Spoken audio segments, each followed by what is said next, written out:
आज हम लोग पढ़ने जा रहे हैं टर्म 1 सेक्शन सी और सेट 1 का सेक्शन सी पढ़ने वाले हैं। लॉन्ग क्वेश्चन है जिसमें 15 नंबर क्वेश्चन का था। 7 मीटर ऊंचे भवन है।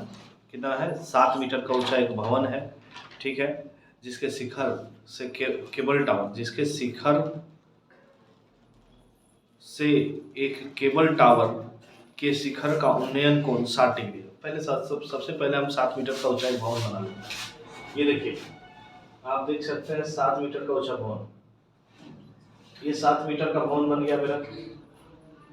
7 मीटर का भवन है, ठीक है, ऐसा कुछ।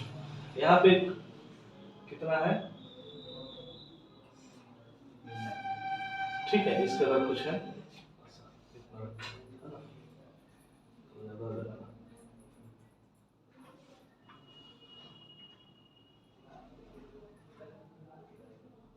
ठीक है। 7 मीटर ऊंचा भवन है, इसका नाम ए और बी दे दिए का नाम, ठीक है।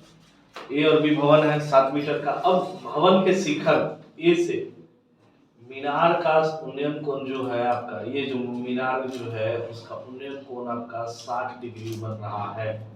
ये ए बी था तो ये सी और डी क्या हो गया? आपका मीनार हो गया। ये क्या हो गया? मीनार हो गया। और ये क्या था? भवन। कोई दिक्कत? ठीक है। जब ये 7 मीटर है तो यहाँ से यहाँ की ऊंचाई भी 7 मीटर होगी, ठीक है, कोई दिक्कत नहीं। अब जब यहाँ से यहाँ तक 7 मीटर है, अब उसके बाद आगे प्रश्न में बोला है, क्या बोला है? और उसके बाद का अवनमन कोण 45 डिग्री है, ठीक है। उसके पाद का क्या? उसके पद बिंदु का। किसके पद बिंदु का? मीनार के पद बिंदु का। कहाँ से? भवन के शिखर से। उन्नयन कोण, सॉरी, अवनमन कोण कितना है? 45 डिग्री। तो अवनमन कोण ये 45 डिग्री है, तो ये एकांतर कोण होगा कि नहीं होगा? देखिए, ये और ये पैरेलल है और ये क्या है? तिर्यक रेखा है। ये और ये क्या होगा? एकांतर कोण होगा। एकांतर कोण क्या होते हैं? बराबर होते हैं। तो जब ये 45 है तो ये भी 45 डिग्री होगा। कोई दिक्कत नहीं? किसी को कोई प्रॉब्लम नहीं? चलिए आगे चलते हैं। तो ये हमारा सबसे पहले डायग्राम बनकर रेडी हो गया। अब आगे पूछा क्या है कि टावर की ऊंचाई क्या थी। ये जो टावर है, मीनार नहीं टावर है, ठीक है, वही बात हुआ, ठीक है। टावर जो है, उस टावर की ऊंचाई क्या होगी? पूरी की टावर की ऊंचाई क्या होगी, वो पूछा जा रहा है। देख लेते हैं हम लोग कि क्या होगा, ठीक है। माना कि ए बी एक भवन है, ठीक है, और सी डी एक टावर है,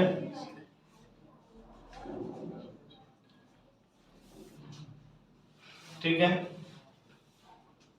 ए बी बराबर 7 सेंटीमीटर, ठीक है, और सी डी बराबर 1, ठीक है ना। कोई दिक्कत किसी को?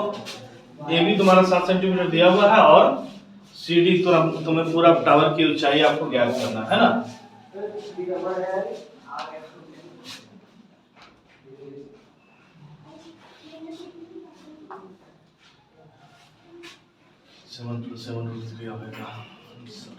चलिए आगे चलते हैं। यहाँ तक हो गया।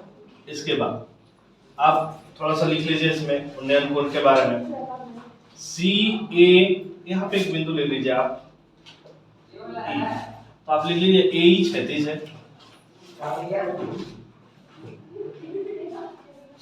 है, हाँ, तो दिक्कत? ए क्या है? क्षैतिज है। अब आप ये भी लिख सकते हैं कि ए ही बराबर है क्या? बी डी के, और साथ ही साथ आप ये भी लिख सकते हैं कि ए बी जो है वो भी क्या है? बराबर है ई डी के, है या नहीं है? ठीक है। ए आपका बी डी के बराबर है। ए यहाँ से यहाँ तक जो है वो बी डी के बराबर है। ए बी आपका ई डी के बराबर है। कोई दिक्कत? कोई दिक्कत। चलिए आगे चलते हैं। वो उन्नयन कोण के बाद अवनमन कोण के एक अवनमन कोण दिया हुआ आपको, अवनमन कोण दिया हुआ, सॉरी पहले तो उन्नयन कोण में ही चलते हैं, पहले उन्नयन कोण में चलते हैं।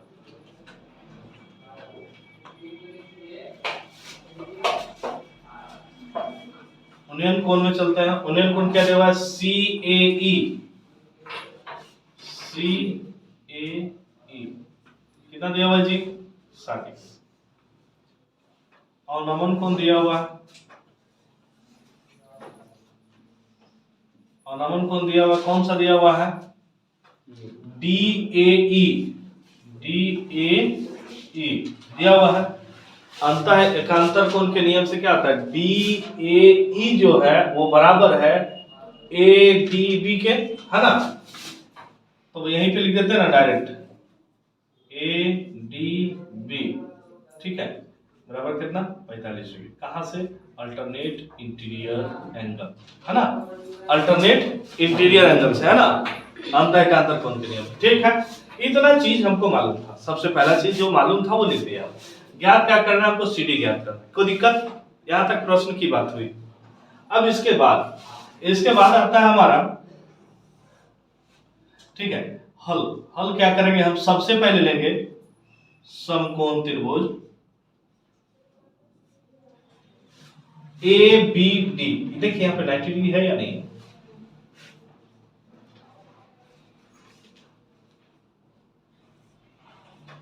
ठीक है, तो दिक्कत क्या होगा, देखिए मालूम क्या है, ये मालूम है और ये नहीं मालूम है, ये P है ये B है।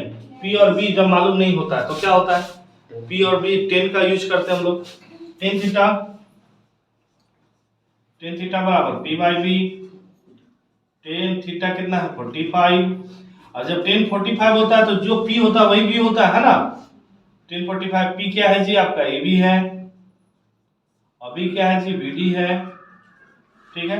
tan 45 का वैल्यू कितना था, 1 होता है ना, और AB का वैल्यू कितना दिया हुआ आपको, 7 दिया हुआ है, तो BD का BD लिख दिए हम, क्रॉस मल्टीप्लिकेशन कर देंगे, BD बराबर 7 मीटर। ये आपका एक आंसर आता है, लेकिन अभी आपको ये निकालने के लिए बोला नहीं। ये BD जैसे मालूम हुआ, हम लोग देखें यहाँ पे BD किसके बराबर है, AE के बराबर है ना, इसलिए BD बराबर AE बराबर 7 मीटर। कोई दिक्कत, किसी को कोई प्रॉब्लम, ठीक है। अगर आप चाहते हैं तो आप इक्वेशन ये भी दे सकते हैं, चाहे तो यहाँ पे लिख सकते हैं आप समीकरण A से, कोई दिक्कत है, अगर आप चाहें तो इसका यूज कर सकते हैं, नहीं चाहे तो डायरेक्ट भी आप कर सकते हैं, दिया है लिख भी सकते हैं, वहां पे काम चल जाएगा। यहां तक हो गया, हमको यहां से BD बराबर 7 मीटर मिल गया, ठीक है। अब हम लोग चलेंगे कहा, A, E और C जो है, यहां पे भी देखिए आप थोड़ा सा देखिएगा, राइट एंगल बन रहा है कि नहीं बन रहा, तो चलेंगे समकोण त्रिभुज CEA में। चैप्टर का सबसे मतलब कि हमको लगता है कि बढ़िया इंपॉर्टेंट क्वेश्चन है, हमको लगता है 4-5 बार 2009 से पूछा गया, कुछ कम से कम 4 बार पूछा गया, तो क्वेश्चन जरूर है ये, जैसा मुझे याद है, ठीक है। आगे चलते हैं, tan थीटा बराबर P बाई B। क्यों लगाया tan थीटा, क्योंकि ये 7 था, हमको ये 7 अभी मालूम हुआ है, BD 7 मालूम हुआ कि नहीं हुआ, और जब BD 7 है तो हमारा AE भी 7 होगा, ठीक है, इसलिए ये भी मेरा अब 7 सेंटीमीटर, सॉरी 7 मीटर 7 मीटर मुझे मालूम हो चुका है। तो tan थीटा बराबर क्या होता है, P बाई 10, यहाँ पे थीटा कितना है 60 डिग्री, P क्या है भैया, P आपका C और E है, और B क्या है आपका A कितना दिया हुआ, 7 दिया हुआ था, C और E नहीं दिया हुआ था, है ना। tan 60 का वैल्यू कितना होता है, √3, ठीक है। आप डबल एरर का साइन दे सकते हैं, यहाँ भी अभी छूट गया था, है ना। चलिए आगे, CE बराबर 7 और ये √3 मल्टीप्लाई हो गया, 7√3 बाई 1 क्रॉस मल्टीप्लिकेशन, ठीक है। ये आपका एक आंसर, ठीक, कोई दिक्कत नहीं। आपसे पूछा क्या गया है, CD बराबर CD बराबर CD बराबर CE प्लस ED नहीं लिख सकते हम? देखिए यहां से यहां प्लस यहां से यहां बराबर यहां से यहां पूरा होगा कि नहीं होगा? चलिए तो CD बराबर क्या लिखे हम, C और E, तो C और E आपका मिल गया 7√3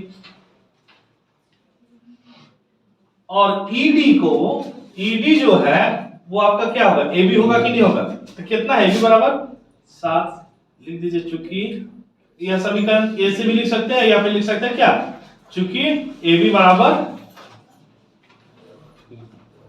ED, ठीक है, कोई दिक्कत? चलिए 7 दोनों के पास में 7 कॉमन, √3 प्लस 1, ठीक है, मीटर आंसर। ये क्वेश्चन नंबर आपका कितना था, 15 था, ठीक है। चलिए बढ़िया समझ लिए। हम लोग क्वेश्चन नंबर सेकंड पढ़ते हैं, इसका यानी कि क्वेश्चन नंबर 16 पढ़ रहा है। 16 नंबर क्वेश्चन क्या कहता है कि एक खिलौने की त्रिज्या 3.5 सेंटीमीटर, खिलौने की त्रिज्या कितना दिया हुआ है 3.5 यानी 3.5, खिलौने की त्रिज्या खिलौना ये है हमारी, इसकी त्रिज्या कितना है 3.5 सेंटीमीटर। आगे क्या बोला है भाई, 3.5 सेंटीमीटर है, शंकु के आकार का है, शंकु के आकार का है, देखिए शंकु के आकार का है। आगे बोला है जो उसी त्रिज्या वाले एक अर्धगोले पर अध्यारोपित है, जो सेम उसी त्रिज्या वाले माने कि 3.5 ही त्रिज्या वाले अर्धगोले पर क्या है वो अध्यारोपित है, मतलब नीचे से अर्धगोला है ऊपर से शंकु, माने कि समझो तो लट्टू को उलट कर बोल रहा है ना, लट्टू को उलट कर बोल रहा है, नीचे से अर्धगोला है और ऊपर से शंकु जैसा है कुछ इसका, ठीक है। तो इस प्रकार से है, अध्यारोपित है। खिलौने की संपूर्ण ऊंचाई कितना दिया हुआ है 15.5, 15.5 कहां से, यहां से दिया हुआ है, यहां से लेकर के यहां तक कितना दिया हुआ है, ये दिया हुआ है 15.5। अच्छा एक बात बताना कि 15.5 दिया हुआ है सेंटीमीटर, है ना, उसमें से यहां तक ये भी तो त्रिज्या है ना, 3.5 सेंटीमीटर है, मतलब यहां तक जो है आपका 3.5 सेंटीमीटर है या नहीं है, यहां तक 3.5 है, तो यहां से ऊपर कितना बचेगा, तो 15 में 3 गया तो कितना बचेगा 12.5, तो ये कितना हो गया 12 सेंटीमीटर। तो मतलब कि यहां से ये जो इसका हाइट होगा h बराबर 12 सेंटीमीटर होगा कि नहीं होगा। और ये जो l है, l निकालना पड़ेगा, क्यों निकालना पड़ेगा, क्योंकि हमको बोला है इसका कि खिलौने का संपूर्ण पृष्ठीय क्षेत्रफल ज्ञात कीजिए। हमको अगर पृष्ठीय क्षेत्रफल ज्ञात करना होता है तो पृष्ठीय क्षेत्रफल ज्ञात करने के लिए हमको l की आवश्यकता होती है कि नहीं, l की आवश्यकता होती है, तो हम l यहां लिख दिए h, ठीक है, सब चीज मालूम है। दिया है क्वेश्चन नंबर कितना है जी 17, ठीक है, 16, ठीक है। चलिए क्या दिया है भैया कि शंकु में पहले लिख लेते हैं, शंकु है, इधर लिख देते हैं अर्धगोला, ठीक है। शंकु में क्या दिया हुआ है आपका r बराबर दिया हुआ है 3.5, इसका भी r दिया हुआ है 3.5, इसका h कितना है भाई 12 सेंटीमीटर आ चुका है, कैसे निकाल चुके हैं हम लोग, है ना, कि 12 सेंटीमीटर।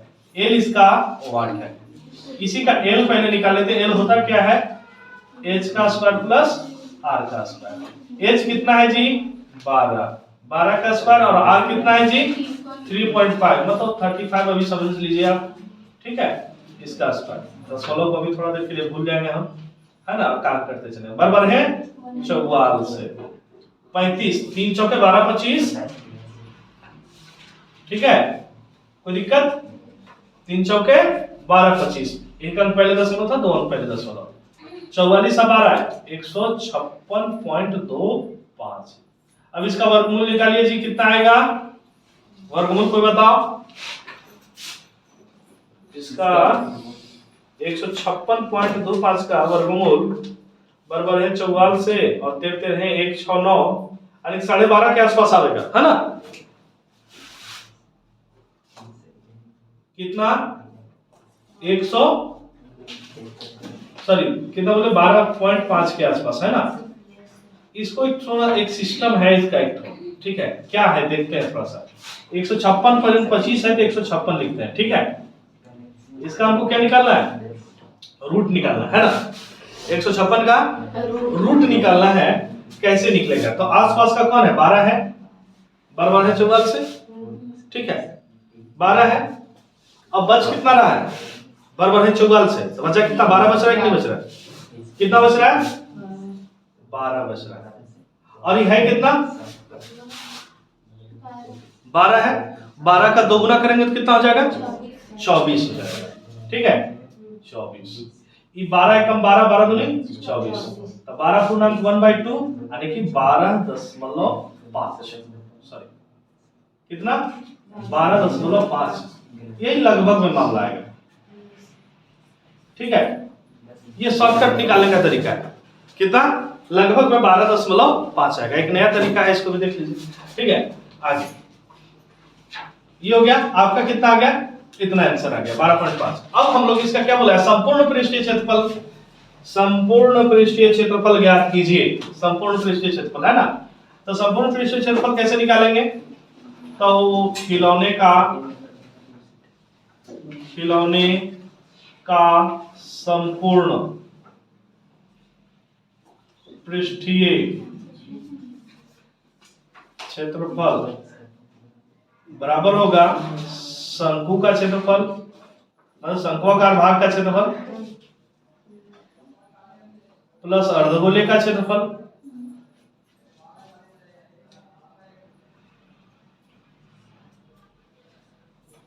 मतलब कि अर्धगोलाकार भाग का क्षेत्रफल है ना। तो शंकु का क्षेत्रफल क्या होता है, पाई आर एल,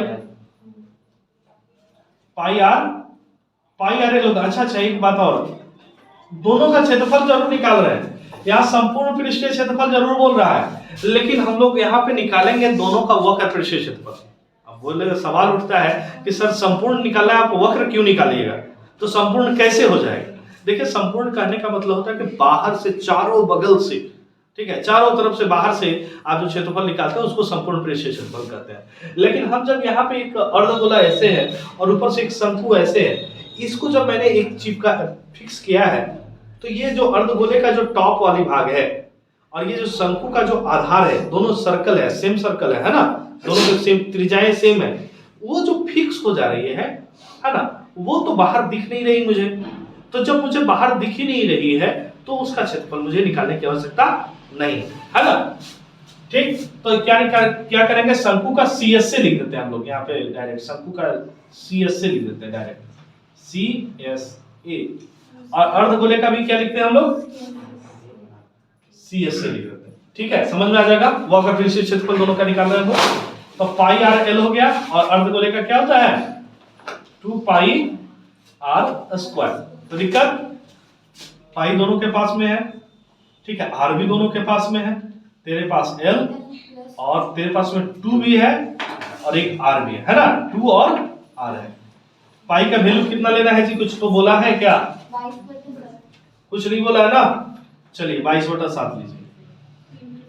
R कितना है जी 3.5, हाँ 3.5 है तो आ गए, ठीक है 3.5 है, 7 से डिविजिबल है तो 3 क्या बोलते हैं 22/7 ही पाई का मान होता है। L कितना है 12.5, 2 गुना R कितना है 3.5, कितना हो गया 7 हो गया, 19.5। कोई दिक्कत है, कोई दिक्कत है, इधर का काम करते हैं, ये है इसको उड़ा दीजिए, 10 25 कितना हो गया 22/5 110/10, 1 0 चला गया, ठीक है ये इसके साथ हो गया ना, थोड़ा सा इसको नीचे कर देते हैं, 11 गुना कितना हो गया ये 19.5, 19.5 पॉइंट को भूल जाइए आप, पॉइंट को अभी आप भूल जाइए, 5 का 5 लिखिए, 1 का 1 लिखिए, और 5 और 9 14 का 4 लिखिए, हाथ में 1 लिखिए, 9 और 1 10 और 1 11 का 1 लिखिए, हाथ में 1 लिखिए, और 1 और 1 2, ठीक है। तो ये आपका जो हो गया, ये आपका हो गया, 1 अंक पहले दशमलव था, 1 अंक पहले दशमलव दे दीजिए, ये आपका सेंटीमीटर स्क्वायर में आंसर। खिलौने का संपूर्ण पृष्ठ क्षेत्रफल 214.5 सेंटीमीटर स्क्वायर। ठीक है।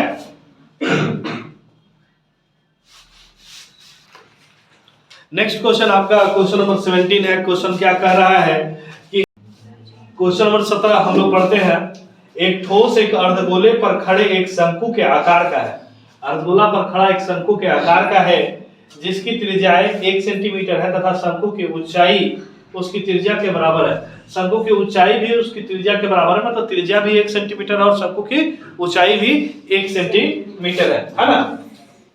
अब बोला है उसकी त्रिज्या के बराबर है उस ठोस का आयतन पाई के पदों में ज्ञात कीजिए। आयतन निकालना, वो भी पाई के पद में। पाई का वैल्यू पुटअप नहीं करना है। इस क्वेश्चन में अगर आप पाई का वैल्यू पुटअप कर देते हैं आपकी क्वेश्चन गलत हो जाएगी, मतलब आंसर गलत हो जाएगा, है ना। चलिए आगे चलते हैं हम लोग। दिया क्या है? दिया है एक शंकु दिया है और एक अर्धगोला दिया है ना। ठीक है, शंकु दिया है, अर्धगोला दिया। शंकु में क्या दिया है? r बराबर 1 सेंटीमीटर, h बराबर भी आपका 1 सेंटीमीटर, अर्धगोला में भी r बराबर 1 सेंटीमीटर। पूछा क्या है? आयतन। आयतन पूछा है, v बराबर वाट है। संपूर्ण सबका पूरे खिलौना का आयतन पूछा है ना। तो आयतन खिलौने का आयतन, खिलौना ही है ना, ठोस है, सॉरी ठोस का आयतन बराबर, तो ठोस का आयतन बराबर होगा अर्धगोला का आयतन प्लस शंकु का आयतन, या शंकु का आयतन प्लस अर्धगोला का आयतन, जिसको भी लिखना है लिखिए। तो लिखेंगे क्या? अर्धगोला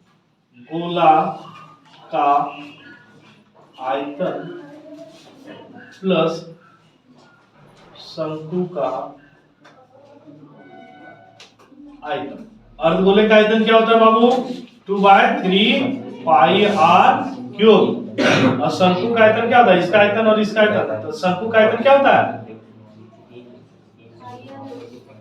शंकु का आयतन, शंकु का आयतन मतलब 1/3 और उसका पाई r स्क्वायर, है ना। h बेलन के आयतन का 1/3 होता है ना शंकु का आयतन। ठीक है, ध्यान दीजिए। देखिए यहाँ भी 1/3, यहाँ भी 1/3, 1/3 कॉमन।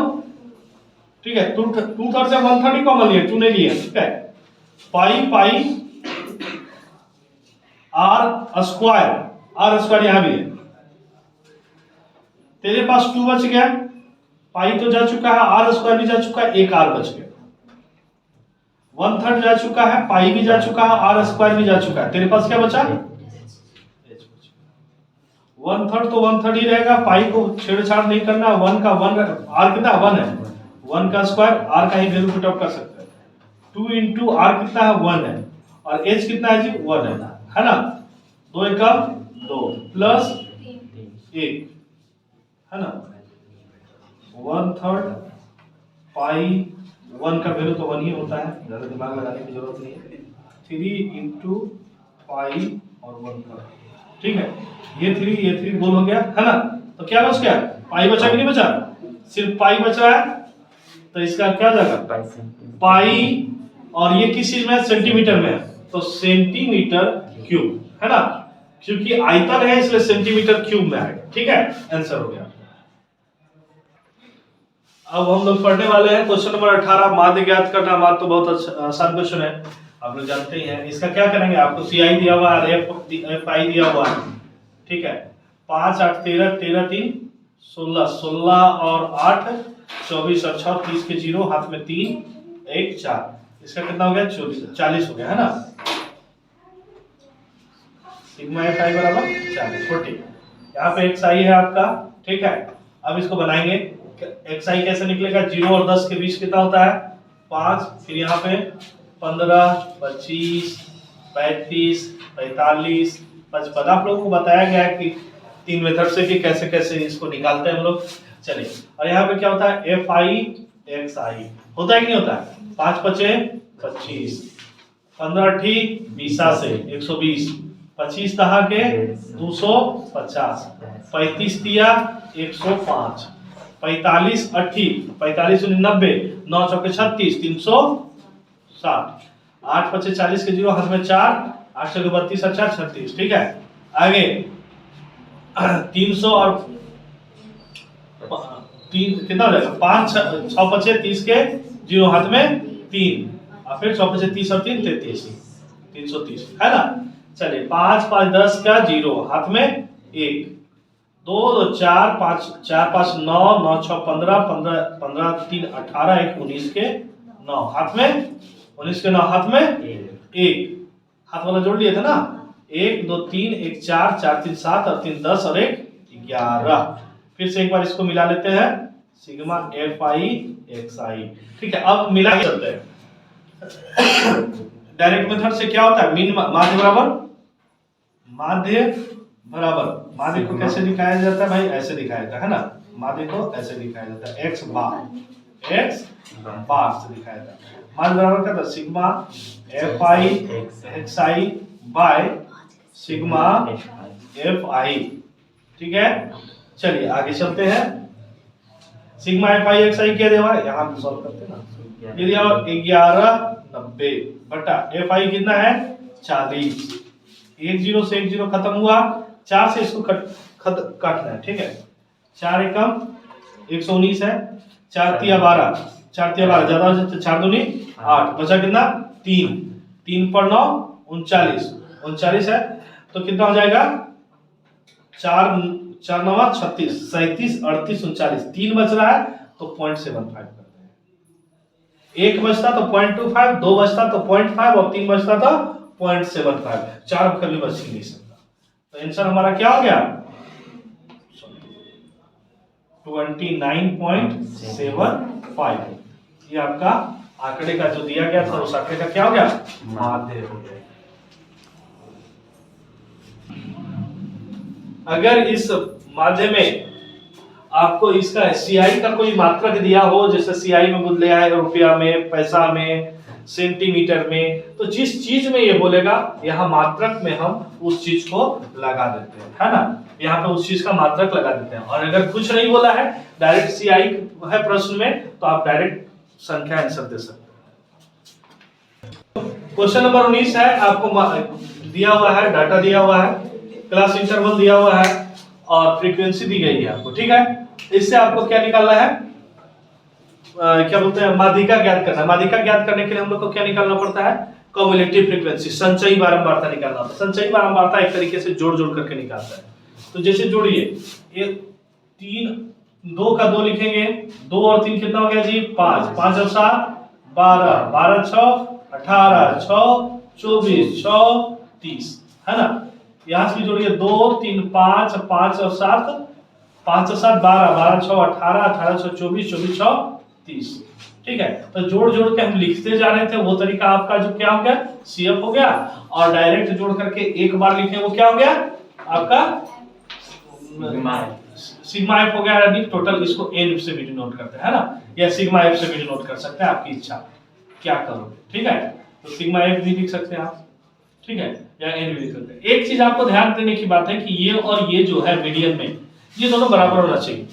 ठीक है, क्योंकि दोनों तो जोड़ ही रहे थे हम, तो दोनों बराबर होना चाहिए। अगर दोनों बराबर नहीं है तो हमारा मीडियन गलत हो चुका है। ठीक है, आगे चलते हैं। माध्यक बराबर, माध्यक निकालने के लिए हम लोग चलते हैं। ठीक है, एम निकालते हैं। सबसे पहले एम बराबर होता है सिग्मा एफ बाय 2, दो पद। ठीक है, देखो मीडियन होता क्या, मीडियन होता है डाटा को 2 पार्ट में बांटने का तरीका, है ना। मीडियन क्या है, डाटा को 2 पार्ट में बांटा जाता है बराबर बराबर। ठीक है, तो सिग्मा एफ कितना है 30 है, तो 30 बटा 2 यानी कि 15, है ना, तो 15वां पद हो गया। तो सीएफ से जाएंगे पूछने के लिए, भाई तुम 15 दे सकते हो, तो बोलेगा नहीं, इसके पास नहीं, इसके पास नहीं, तो इसके पास हाँ हम दे सकते हैं, कोई दिक्कत नहीं है। बोलेगा अच्छा ठीक है, तुम दे सकते हो तो तुम्ही से बात करते हैं। ठीक है, इसको हम घेर दिए। ठीक है, अब ये क्या है, ये हमारा एफ हो जाएगा, जो सामने रहेगा वो क्या हो जाएगा एफ हो जाएगा। इसके जस्ट ऊपर वाला जो नहीं दे सका था वो क्या हो जाएगा सीएफ हो जाएगा। तो ये दो को हम लोग याद करके रख लेते हैं। हम लोग सबसे पहले टूल बॉक्स बनाते हैं। कितना हुआ 15, 15वां पद किस में पाया गया, तो किस में पाया गया इसमें 15वां पद। तो आपका वर्ग अंतराल क्या हो गया इसको माध्यक वर्ग बोलिए, है ना, इसलिए माध्यक वर्ग क्या हो गया आपका 55 से 70 हुआ ना। तो आपका एल कितना हो जाएगा 55, एच कितना हो जाएगा, हाइट डिफरेंस कितना का है, इंटरवल कितने का है इसमें 15 का, एफ आपको बता दिए कितना हो जाएगा 6, सीएफ आपका कितना हो जाएगा 12, सीएफ 12 होगा। सीएफ इसके जस्ट ऊपर वाली लाइन में होता है, जिस लाइन में होता है उसके जस्ट ऊपर वाली लाइन में सीएफ पे जो होता है उसको हम लोग सीएफ मानते हैं, जो अभी तत्काल में देने में असमर्थ था। तो कौन था 12 जो था वो देने में असमर्थ था, 18 तो दे ही सकता है ना, तो जो 12 है वो सीएफ हो जाएगा आपका, ठीक है। और कुछ बच गया, n/2 जो आपने निकाला है सिग्मा f/2, ये आपका हो गया सिग्मा f/2, कितना आया भाई सिग्मा f/2 15 आया। इतना की सहायता से हम लोग अभी मीडियन ज्ञात करेंगे। चलिए मीडियन यहाँ पे ज्ञात करते हैं। माध्यक को लिखते हैं m से डिनोट करते हैं, कैपिटल M से, है ना। फॉर्मूला होता है L plus sigma f/2 sigma f/2 minus CF by F into H। ये ध्यान रखिएगा एक बात कि बराबर प्लस और मल्टीप्लाई तीनों एक सीध में होना चाहिए। आप यहाँ पे चाहे तो ब्रैकेट भी दे सकते हैं, कोई दिक्कत नहीं है। एल कितना है जी, एल आपका दिया हुआ कितना दिया हुआ 55 दिया हुआ ना। चलिए आप यहाँ पे पुट अप कीजिए 55 प्लस सिग्मा f/2 कितना दिया हुआ, सिग्मा f/2 15 दिया हुआ ना। चलिए पुट अप करते जाइए 15 और CF जो देने में असमर्थ था, CF कितना था 12, है ना 12, F कितना था 6, ठीक है। हाइट कितना था, दोनों के बीच का डिफरेंस कितना आ गया था 15 का डिफरेंस है, देख लीजिए, है ना 15 का डिफरेंस था, ठीक है। अब इसको सॉल्यूशन कीजिए, ठीक है। तो 12 में से 15 गया तो 3/6 गुना 15 और ये 55, ये क्या होगा प्लस में 3 गुना 2 से इसको उड़ा दीजिए 7.5, तो 55 और प्लस 7.5 कितना 55 7 62.5, ठीक है। इसमें भी कुछ दिया हुआ नहीं है, नहीं ना दिया हुआ है, ठीक है। तो डायरेक्ट इसको माध्यक बराबर का आंसर कर दीजिए।